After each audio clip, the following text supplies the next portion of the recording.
Welcome to the Rocks Talk Show. It's so good to see you all on the tube. We're on TikTok live. By the way, it's always a good time on TikTok. So if you want to come join us, I'm still Rocks Talk Show there. Today we're going to be talking about a few things. We must talk about the WNBA draft last night. So funny because a year ago, would we be talking about it? No, but we are talking about it tonight or today. And yes, we're going to be talking about Caitlin Clark, but we're also be talking about the fashion because the fashion was giving life yesterday. Also, I'm curious how much sleep you got last night. Survey says you're not getting enough, and that's not a doctor speaking. That's you all voting on that. And we're also going to discuss Taylor Swift, the Taylor Swift of it all, with her new Poets Society, I don't know the name of it, coming out.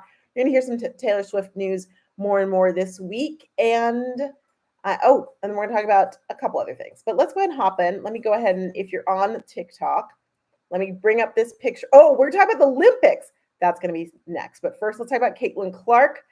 This is Caitlin Clark last night. I got to say, Indiana did it right by her, and was the number one draft pick, which is exciting. She served the looks. Thank you so much for joining my team, Boss Mom times three or at three. It's good to see you, friend.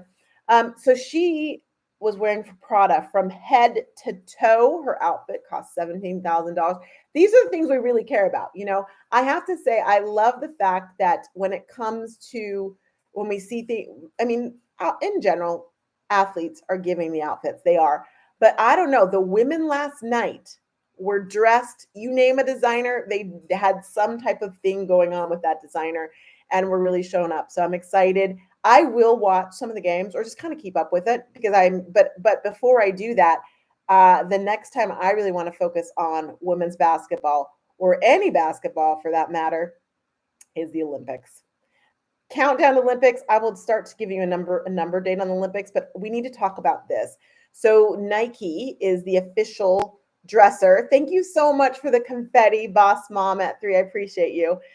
The official dresser of Team USA. And yesterday they came out with the Team USA outfits. I want y'all to take a look at them. And I'm sorry you can't see them on the tube. Those of you on the talk, please, I need your initial review and opinions in the chat right now for these outfits. They have the men's outfit, and just describe it if you're watching and you can't see it. They've got the men's outfit, says USA across the top. There's a red and blue motif on the shirt, and they've got some blue biker pants going on. For the women, it looks more of like a pink color, to be honest, with some red detailing. It does have the USA across it. There's a line stripe right between the boobies. And then it comes down to the bottom. And I'm just going to zoom in on the bottom just in case y'all haven't had the pleasure of seeing these shenanigans, and I do call them shenanigans. The bikini brief on the woman's leotard or Leo, as they call it, for track and field is probably the highest cut bloomer brief a girl ever did see. Y'all see that? I think the fact they put it on a black mannequin, at first you don't actually realize, and then you get a little closer look and you're like, oh. Now, I don't know about you. I was never an Olympian, although I would have loved to be an Olympian. When you see Olympians, they're at their best. They're at their height. They are moving and grooving. And you think about a track star. You think about the hurdles. Oh my gosh, the hurdles. Would you want to do a hurdle in the highest cut high brief you ever did see? Which honestly, as I look at it more and more, would require a Brazilian. Yes, they're going to have to get a Brazilian wax to wear these. Tell me I'm wrong if I'm wrong, but I think I'm right. And track and field is usually the second week. And so I'm just saying that they might have to go somewhere in Paris to get another Brazilian before they compete. Michelle from Alaska said her first cousin went to the 2004 track Olympics in Greece. That is amazing. I wasn't at the Olympics, but I did go to Greece after and checked out those sites. Oh my gosh, that's so cool. Oh, so cool. Yeah, are we okay with these outfits? I'm not okay with it, but it doesn't matter what I think. I will tell you the athletes are not okay with it. Even the Nike athletes are saying these are not okay. Now, Nike came out as of the U.S. Track and field team, and they said, this is just one of the designs.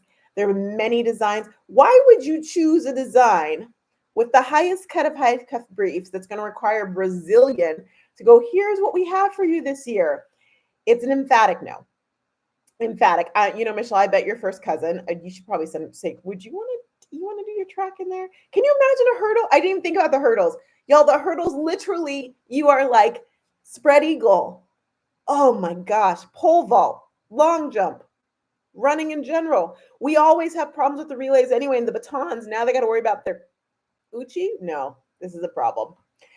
I am confident that they will fix this, and I will fall over if I see any of them in this. I'm like, she's wearing it. Oh my God. Nike, do better. You know how to do better than that. Come on, man. All right, I have a question for you. Again, if you're watching on YouTube, forgive me because you cannot see my pictures, but oh wait, let me give this to again. Got to give the sound to that outfit. All right. Can you name these two people? Name these two people. So I'm showing a split screen, y'all, and the split screen has two people.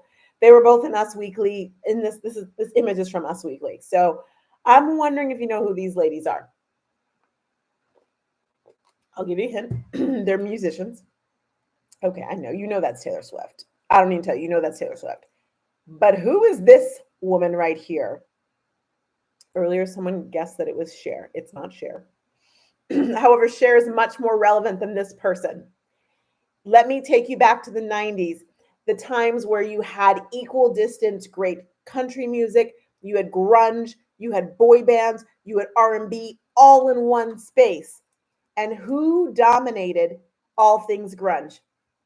Seattle. And who, I think is from Seattle, was a big band from Seattle, I think. You can't remember. You're young, too young, so you can just, I'm going to rewrite history like they do. That'd be Nirvana. Remember Nirvana? Entertain us. Yes, so the lead singer of Nirvana was a man named Kurt Cobain. I said was because he's now passed away. His wife, was she married to him? I think she was married to him. And I think she's the lead singer of Bush, but someone tell me if I'm wrong because I did not look that up. They had a daughter. Her name is Frances Bean. I remember that. The woman's name is Courtney Love. Courtney Love is coming out on the BBC with, which is also interesting, with a Courtney Love's Women is what it's called. And it's about the women who have shaped her career, the female musicians. Where am I going with this? So she took it upon herself during this press junket about this thing, which already no one knew who she was. So that's how relevant she is. She took it upon herself to start talking about Taylor Swift. Now, you must know that this was not going to go over well. She says, Taylor is not important. I continue. She might be a safe space for girls, and she's probably the Madonna of now. But she's not interesting as an artist. I'm sorry, what? Listen, I'm not a Swiftie, but I am not a but. I'm not a Swiftie, so I'm not biased. I can tell you right now that Taylor Swift has a talent like no other. She knows how to write a bop. She knows how to write a good song. How she could say that she's not interesting as an artist is beyond me. Did she not? She must not have gone to the Eras tour. Blown away. Which the one thing you could say if you went to the Eras tour, which I did not, but I did watch it in the movie theater. Taylor's not a dancer. Taylor never said she was a dancer. But we know Courtney Love, grunge band, was not a dancer either. And Taylor didn't come out to be the best dancer. This is not like Dance Moms. She's a singer. She's an artist. She's a musician. She's a songwriter. And she's a phenom when it comes to all sorts of just understanding how to connect with people on so many different levels. It is not shocking at all that Courtney Love would say these things, actually. Because if you remember Courtney Love back in the day, Courtney Love literally would go on and do interviews, and she was unintelligible.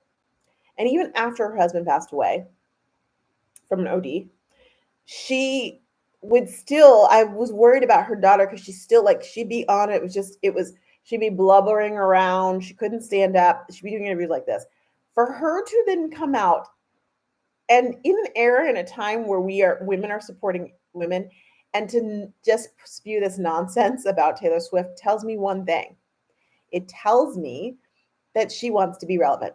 and she's not relevant, and she's worried about her new project. And so what do if you're a celebrity and you want attention? You give a hot take about someone who's beloved, right? You give a hot take of someone who is not beloved. You go the opposite way. It's like textbook is what she's done right here.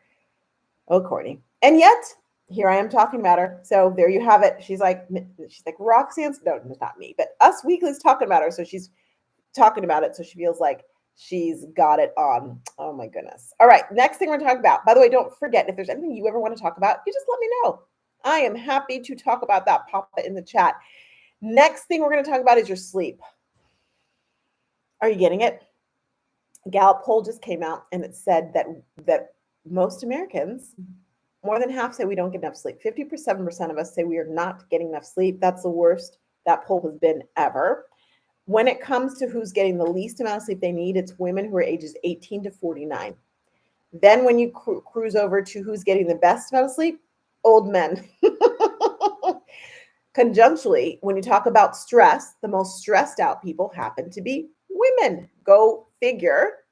Men over 50 are the least stressed. Exactly. Michelle just said stress and trauma equals little sleep. So true. So what are women stressed about, they say? Well, a lot of women say they're stressed about balancing their duties as a wife and a mother and work. Does not surprise me at all. I actually believe, and I know it's not a popular opinion to share, but I believe that when we got our right to work outside of the home, things got harder for us because it wasn't hey, I can now do this, one or the other. When we decided to work outside of the home, we got that right, which every human should have. These are rights that I believe in. We did not take away what we're doing inside of the house. So we just added on a completely another job, full-time job inside the house. We're like, let's add another one on. We added and we gave us more things. I grew up in an era where it was like women can do everything. We can do it all. And I'm a believer that yes, we can, but to do it and have some sanity, not all at the same time. I know it's not a popular opinion necessarily, but I hope it's becoming more normalized because we need to have that freedom to be able to say, okay, right now I'm going to focus on doing X. I'm going to focus on babies. You know what's interesting? And I said this a few weeks ago. Ryan Gosling, who just hosted Saturday Night Live, he's a cutie patootie. I remember him from the Mickey Mouse Club. His wife, who happens to be Eva Mendes, that's right, is it Eva Mendes? She disappeared. When they got married, she disappeared. It was understood that she's going to take care of the kids. She's an actress, and she disappeared to take care of her kids. And I actually criticized that, and I will criticize this now as well, too, because now that her kids are getting older, she's finally talking about it. And I'm actually irritated because I think that when you're a celebrity and you're able to show that, listen, as celebrity status with this money that I'm making, I'm saying that I want to prioritize my kids over acting, or in Faith Hill's regard, singing. Faith Hill, love her. I'm annoyed with her as well, too, because we only found out a couple of years ago when that Faith and Tim McGraw documentary came out. That was when we finally found out that Faith disappeared because she wanted to take care of her kids. My thing is this: if you have a status and a place of power and influence, use it. What would it have done for the generation coming up if Faith Hill said, listen, love singing, I'm at the top of my game, I'm doing my crossover thing, I'm having babies, and I'm going to step back and have babies? People would have been talking about it. The View would have been talking about it. It would have been a great example. We always talk about how it's good to see different examples in life. What a great example that would have been for us. We didn't find out about it till our kids are in 20s and late teens. And oh, that's where you went. She was doing Monday Night Football, but that was just a recording. She didn't have to do anything else. And so I think to myself with Eva Mendes, tell us earlier, show an example and show that it is okay for a woman to decide what she wants to do and decide, hey, I don't want to do both things at the same time. Because at any age, yes, we can do it all, but we can't do it all at the same time. Not in a way that doesn't give us stress, anxiety, and makes us feel like we're constantly failing. I bet if you polled most women, they would be harder on themselves about how they think they're doing as a mother, as a woman, as a wife, than if you polled men. And they're like, I'm great. I'm good. No offense, gentlemen, but we would be hard on ourselves. But part of that is because we think we have to do it all. We feel that pressure. And I'm like, do what you want to do. I think when we got the right to vote, to work outside of the home, all the things, what that should have meant was you choose what you want to do, and not one of those things is better than the other. If you choose you want to work and you don't want to have kids, awesome, great. If you choose you want to have kids and you want to actually stay in the home with them, awesome. If you choose you want to have kids and you want to work outside the home, awesome. But we don't celebrate all those things. And I think we went from we're staying at home to now we can work outside the house. So we all have to work outside the house, which actually downgraded the value of being a stay-at-home mom. Do y'all know how much work that is? I'm not even a stay-at-home mom. I'm not even a mom. I'm a bonus mom.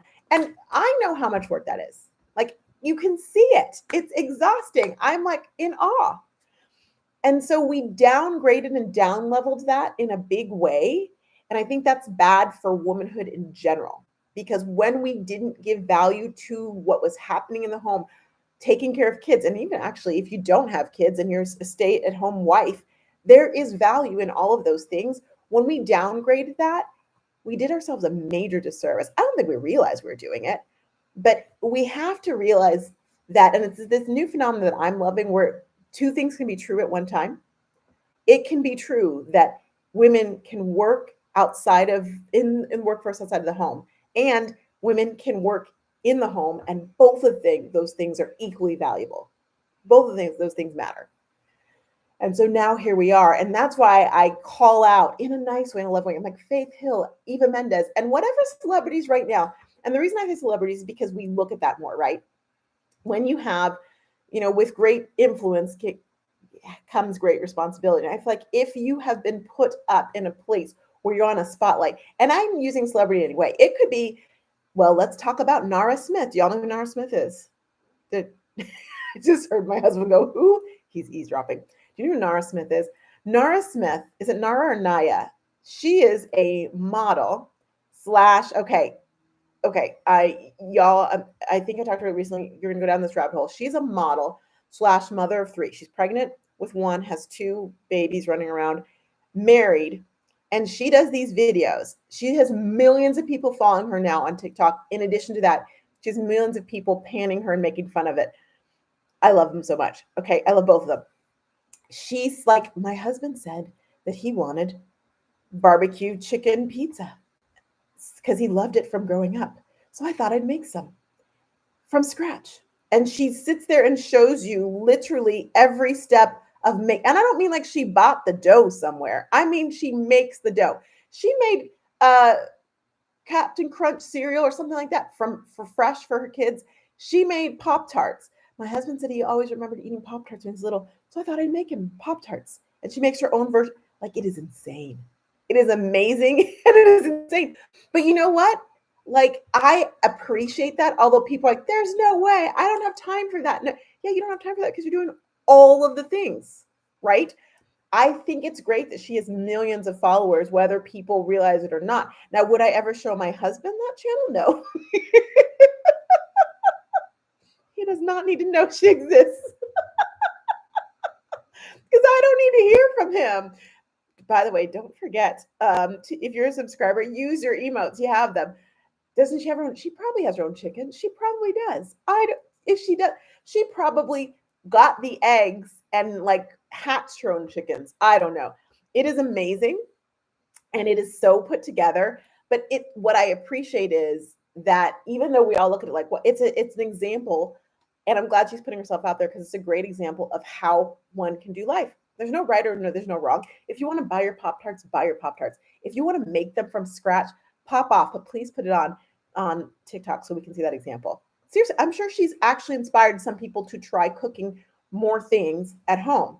Yes, her meals take an entire day because she makes them all from scratch. But it's amazing. I just think we need to realize that just because we can do it all does not mean we should or that we have to. And we need to choose our own adventure and celebrate that because they're all right as long as it's what you want to do for your life. I just went on a whole soapbox, y'all. Sorry, but I think it's important because I just get, and if you were a celebrity, And anyone can be a celebrity was my point with Naya Nara Smith. She has made herself a celebrity. I don't know if she had a lot of following before, but she does now. Demonstrate what you're doing so others can see and be inspired by that to either do something similar or to do what you're doing. Yeah, she mills her own wheat. I mean, y'all, I'm telling you, she makes the sauce. With the Pop Tarts, she made like raspberry Pop Tarts. She had to make the raspberry sauce, which literally means getting the fresh sugar, getting the raspberries and draining them straight. I don't know what books she uses her cookbooks that because she couldn't figure it out all by herself, but it's amazing. Oh, by the way, she's like 24. 3 kids, she's like 24, and she makes all of her stuff on her own and has the ability, someone is recording it all, beautifully done. It's stunning. It's stunning. I'm like, oh, you're getting my follow. Yes, queen. As we go to Starbucks, I think I'm gonna try making my own matchas now that I've had this lavender oatmeal matcha, but oat milk matcha. But yeah, it's amazing. Boss on at 3 says, I cook, but I couldn't do it. I know. Listen, I don't. I play around, milk her own cows. She probably does, Nadia. Truly. Hi, Crazy Elmo. It's good to see you. Thanks for being here. Okay, if you're on the tube, I'm gonna let you go. Come on over to the show. We're having a good time on the Rocks Talk show on TikTok. Have a great day. Go be great. By the way, if you're coming to my workshops, I moved one. My husband wants to go on a little date tomorrow. So I reached out to the people who already signed up for the lead gen workshop, and I moved it to Thursday, same time. So just so you know that, I want to let you know. Okay, bye. Don't go anywhere, y'all. I'm still here with you. Let me just